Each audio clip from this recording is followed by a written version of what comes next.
Important होने वाली है। इडियम्स एंड फ्रेजेस का पार्ट 1 पहले ही आ चुका है, अभी पार्ट 2 की हम बात करेंगे। तो आइए स्टार्ट करते हैं। हमारा आज का पहला इडियम है Apple of Discord. It means cause of contention quarrel, यानी कि झगड़े का कारण होना। ऐसा एप्पल जिससे दो लोगों में, दो पक्षों में झगड़ा हो जाए, या ऐसी ऐसी चीज जो दो लोगों के बीच में झगड़े का कारण हो। जैसे कि भारत और पाकिस्तान के बीच में कश्मीर जो है एप्पल ऑफ डिस्कॉर्ड है, यानी कि झगड़े का कारण है। तो एप्पल ऑफ डिस्कॉर्ड का मीन हो गया झगड़े का कारण होना। हमारा नेक्स्ट इडियम है beat about the bush. It means to talk in round about manner और सर्कमलोकेशन, यानी कि घुमा फिरा कर बात करना। यानी कि कोई भी व्यक्ति जो कि मेन मुद्दे की बात नहीं करता है और घुमा फिरा कर बात करता है, तो उसके लिए हम यूज करते हैं बीट अबाउट द बुश, यानी कि घुमा फिरा कर बात करना। नेक्स्ट है birds eye view, a general view from above और ओवरव्यू। इट मीन्स सरसरी नज़र से देखना, यानी कि जब आकाश में पक्षी उड़ता है तो बहुत ही ऊंचाई पर उड़ता है, तो उसको चीज़ें बहुत ऊपर से दिखाई देती हैं और वह ओवरव्यू करता है। जैसे कि एग्ज़ाम के पहले हम हमारे नोट्स का ओवरव्यू करते हैं, जल्दी जल्दी सरसरी नज़र से हम चीज़ें देखते हैं, तो उसके लिए यूज किया जाता है बर्ड्स आई व्यू। इसका मतलब हो गया सरसरी नज़र से देखना। नेक्स्ट है केक वॉक या कप ऑफ टी। इसका मीनिंग हो गया इजी टास्क, यानी कि आसान कार्य। फ्रेंड्स, ऐसा कार्य जो कि इतना सरल हो, जो ऐसा लगे कि चाय के प्याले के समान, यानी कि चाय हम उठाकर पीना है बस, उतना कोई भी कर सकता है। तो इजी टास्क जो कि बहुत ही आसान हो, उसके लिए केक वॉक या कप ऑफ टी का यूज किया जाता है। नेक्स्ट है cry over split milk. To be unhappy about what can't be under. बीते हुए काम के बारे में व्यर्थ का अफसोस करना। फ्रेंड्स, स्प्लिट मिल्क का मतलब होता है फटा हुआ दूध।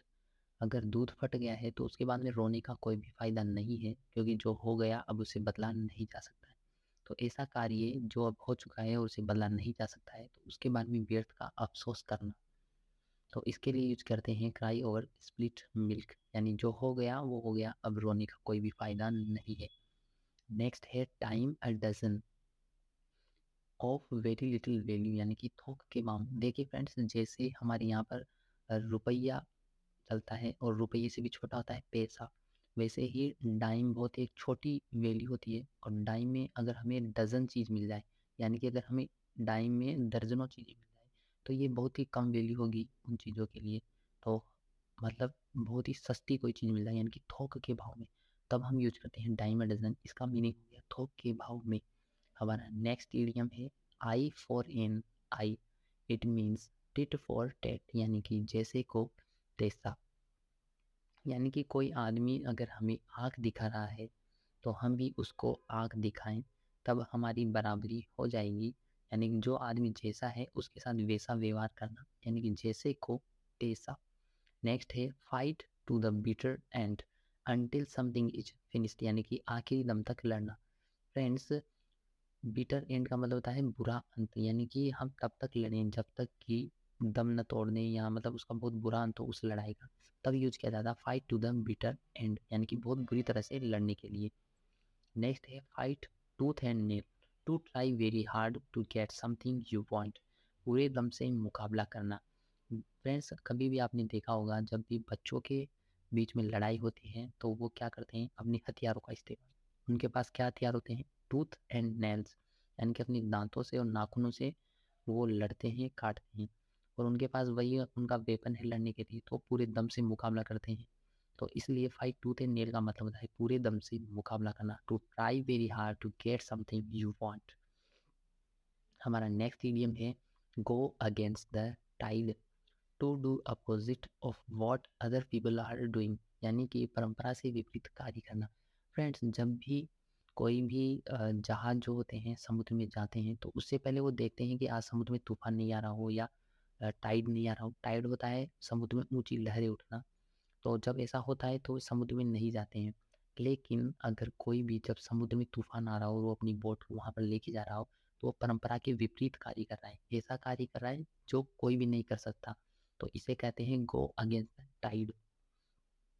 नेक्स्ट है hard nut to crack, a problem difficult to solve यानी कि बहुत बेहद ही मुश्किल कार्य, जैसे हम हिंदी में कहते हैं कि लोहे के चने चबाना, यानी कि एक बहुत ही डिफ़िकल्ट टास्क, बहुत ही मुश्किल कार्य, तो इसे कहते हैं हार्ड नट टू क्रैक यानी कि बेहद कठिन कार्य। नेक्स्ट है jack of all trades, a person having little knowledge of many subject, यानी हरफनमौला। फ्रेंड्स, एक ऐसा व्यक्ति जिसे हर कार्य की थोड़ी थोड़ी नॉलेज हो, लेकिन वो किसी भी कार्य में परफेक्ट नहीं हो, तो उसे कहते हैं जैक ऑफ ऑल ट्रेड्स। जैसे एक आदमी है, उसको सारे काम आते हैं, आप जो पूछेंगे वो बता देगा हाँ मुझे आना है, लेकिन वो किसी भी कार्य में परफेक्ट नहीं है, वो हरफन मौला उसे कहते हैं जैक ऑफ ऑल ट्रेड्स, उसके लिए यूज किया जाता है।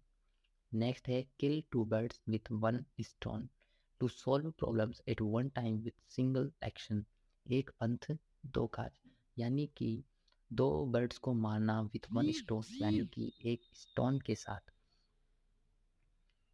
मतलब कि एक तीर से दो निशाने वाली बात यहाँ पर हो रही है कि स्टोन एक है और उसे दो पक्षियों को मार दिया, मतलब एक पंथ दो काज, एक समय में दो कार्य करना।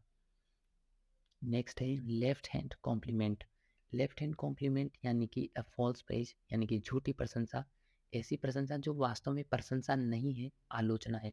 जैसे कोई भी व्यक्ति कोई भी कार्य को बर्बाद कर देता है और हम उसे कहते हैं कि नहीं शाबाश तुमने बहुत अच्छा किया, तो सामने वाला भी समझ जाएगा कि ये उसकी प्रशंसा नहीं हो रही है, उसको एक लेफ्ट हैंड कॉम्प्लीमेंट दिया जा रहा है। कहने को तो प्रशंसा के हमने शब्द कहे हैं, लेकिन वो वास्तव में क्या है, उसके ऊपर एक व्यंग्य है, टोंट हमने मारा है। तो लेफ्ट हैंड कॉम्प्लीमेंट का मतलब क्या हो गया, प्रशंसा जो कि वास्तव में आलोचना हो। नेक्स्ट है rise like a phoenix. Friends, phoenix एक ऐसा पक्षी है जो कि बहुत ही ऊंचाई पर उड़ता है और उसकी लाइफ के एंड में वह मर जाता है और मतलब अपनी वो खुद से ही जल जाता है और राख बन जाता है, लेकिन कुछ टाइम बाद उस राख से ही एक पक्षी का फिर से जन्म होता है और वो फिर से फोनिक्स बनता है, फिर से ऊंचाई पर उड़ने लगता है। इसलिए राइज लाइक अ फोनिक्स ऐसी व्यक्ति के लिए यूज किया जाता है जो बहुत ही अच्छी और बहुत ही ज़बरदस्त वापसी करे, यानी कि टू बाउंस बैक, यानी कि एक आदमी जो टूट कर बिखर चुका हो, बिल्कुल बुरी तरह उसका एंड होने को आ गया, उसके बाद वो बहुत बेहतर वापसी करता है और बहुत अच्छा करता है, तो उसके लिए हम कहते हैं rise like a phoenix. Next है miss the boat, to miss the chance और अपॉर्चुनिटी, यानी कि अवसर खो देना। मिस द बोट का मीनिंग हो गया कि जैसे मान लो कि हमें शहर के पार जाना है, लेकिन शहर के पार नदी पड़ती है और वहाँ पर एक ही बोट है, तो जब हम गए तो हमने देखा कि बोट तो जा चुकी है, तो हमने एक अपॉर्चुनिटी मिस कर दी, क्योंकि बोट तो जा चुकी है, अब हम जा नहीं सकते, तो वो बोट एक तरीके से किसका सिंबल है, अपॉर्चुनिटी का या अवसर का सिंबल है। तो बोट गई, यानी कि हमारा जो चांस था, हमारी जो अपॉर्चुनिटी थी वो भी गई, हमने उसे खो दिया। तो मिस द बोट का मतलब होता है अवसर को खो देना। नेक्स्ट इडियम है आउट ऑफ द बॉक्स, यानी कि समथिंग वेरी डिफरेंट, रचनात्मक एवं नया, उस चीज़ के लिए यूज करते हैं जो बिल्कुल दूसरों से अलग हो, तो वहाँ पर यूज होता है आउट ऑफ द बॉक्स, मतलब बॉक्स से बाहर की चीज़। जैसे हम कहते हैं ना किसी विचित्र चीज़ को देखकर कि ये तो बिल्कुल दूसरी दुनिया की चीज़ लग रही है, वैसे ही इंग्लिश में इसके लिए यूज होता है आउट ऑफ द बॉक्स, यानी कि बिल्कुल ही अलग एकदम क्रिएटिव चीज़ के लिए ऐसा यूज किया जाता है। हमारा नेक्स्ट इडियम है rainy days, rainy days a time of difficulty, यानी कि समस्या के दिन। फ्रेंड्स, जब भी बारिश आती है तो चारों ओर पानी फैल जाता है, उस पानी में बहुत सारे जीव जंतु पैदा हो जाते हैं, चारों ओर कीचड़ हो जाता है, और जो लोग गरीब होते हैं जिनके पास छत नहीं होती है, तो उनके बहुत ज़्यादा समस्या हो जाती है। जैसे कुछ लोग फुटपाथ पर रहते हैं तो वो अपना घर तलाशते हैं, और जब तक कि बारिश का टाइम रहता है उनके साथ बहुत ही समस्याएं रहती हैं। तो रेनी डेज उनको कैसे लगते हैं, समस्या के दिन, अ टाइम ऑफ डिफ़िकल्टी, इसलिए रेनी डेज वहाँ यूज किया जाता है समस्याओं के दिन। जैसे किसी भी आदमी के कोई भी संघर्ष का टाइम हो, स्ट्रगल टाइम हो, तो उसको कहते हैं रेनी डेज। नेक्स्ट इडियम है rock the boat, to do something that cause a problem, समस्या पैदा करना।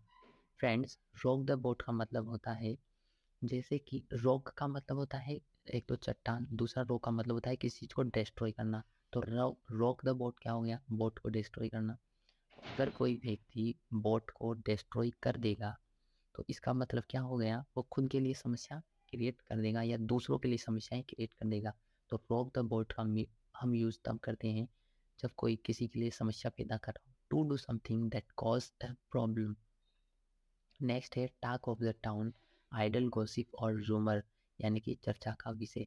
Friends, talk of the town means यानी कि टाउन यानी होता है कस्बा, और कस्बे में सिर्फ एक ही बात हो रही है, यानी उस कस्बे में ऐसा कुछ हुआ है जहाँ उस जो चर्चा का विषय बन गया।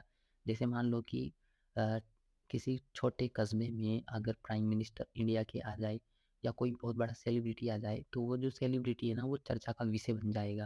तो टॉक ऑफ द टाउन का मीनिंग होता है चर्चा का विषय, आइडल गॉसिप और र्यूमर। ओके, हमारा नेक्स्ट है वाइल्ड गूस चेस, यानी कि फर्टाइल वर्क, यानी कि व्यर्थ का प्रयास।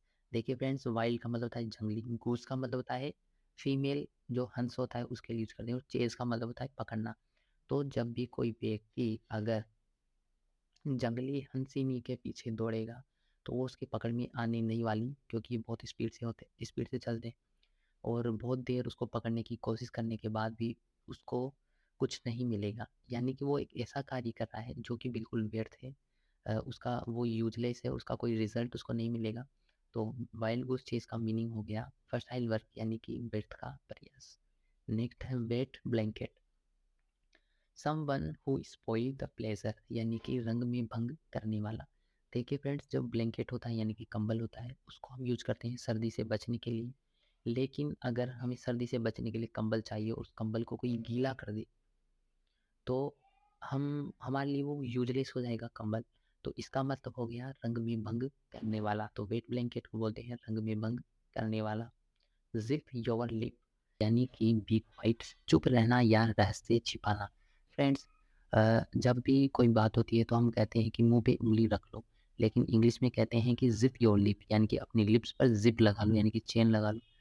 अ, इसका मतलब हो गया कि आप चुप रहो, या आपको जो बात बताई गई उसे किसी से मत कहना, यानी कि रहस्य छिपाने के लिए जिप योर लिप का इस्तेमाल किया जाता है। तो फ्रेंड्स, आज की वीडियो में बस यहाँ तक ही वीडियोस करेंगे, मिलते हैं इसके नेक्स्ट वीडियो में। वीडियो आपको पसंद आया हो तो वीडियो को लाइक करें, शेयर करें।